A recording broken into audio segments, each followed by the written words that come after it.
ମାତ୍ର ଅଳ୍ପ ଦୂରରେ ବଡ଼ଦାଣ୍ଡ। ବଡ଼ଦାଣ୍ଡରେ ପାଦ ଦେଉ ଦେଉ ଏବେ ଦୃଶ୍ୟମାନ ହୁଅନ୍ତି ତିନି ରଥଙ୍କର ଅଧା ଗଢ଼ା ସ୍ୱରୂପ।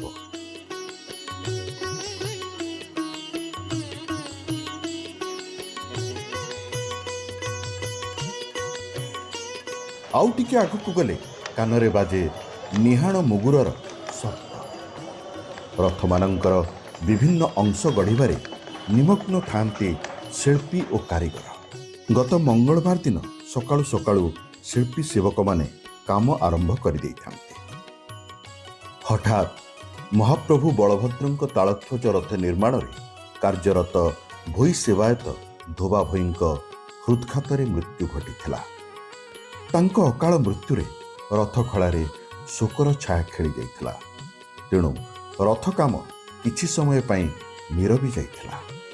ସମସ୍ତ ସେବକ ସେହି ଦିବଙ୍ଗତ ଆତ୍ମାଙ୍କ ପ୍ରତି ଗଭୀର ଶ୍ରଦ୍ଧାଞ୍ଜଳି ଅର୍ପଣ କରିବା ପରେ ପୁଣି ଚଳଚଞ୍ଚଳ ହୋଇ ଉଠିଥିଲା ରଥଖଳା। ରଥ କାମ ଆରମ୍ଭ ହେବାର ପ୍ରାୟ 50 ଦିନ ହୋଇଗଲାଣି।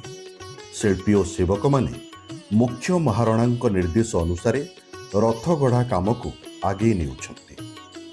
ଗତ ସପ୍ତାହ ଶେଷ ସୁଦ୍ଧା ତିନି ରଥର 32ଟି ପୋଲ ଗୟଳ ଏବଂ ଛନ୍ଦା ଗୟଳ ମୋଡ଼ା ଶେଷ ହୋଇଥିଲା।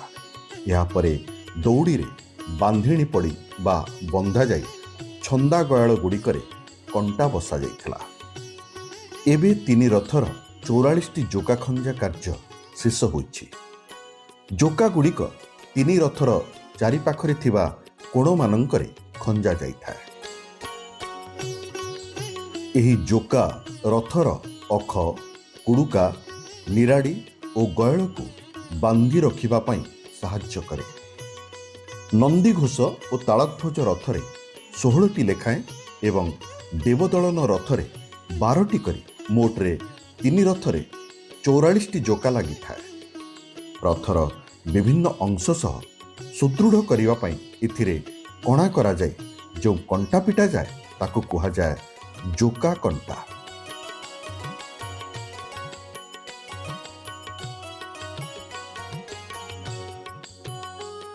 ଦୋଳବେଦୀ ପରିସରରେ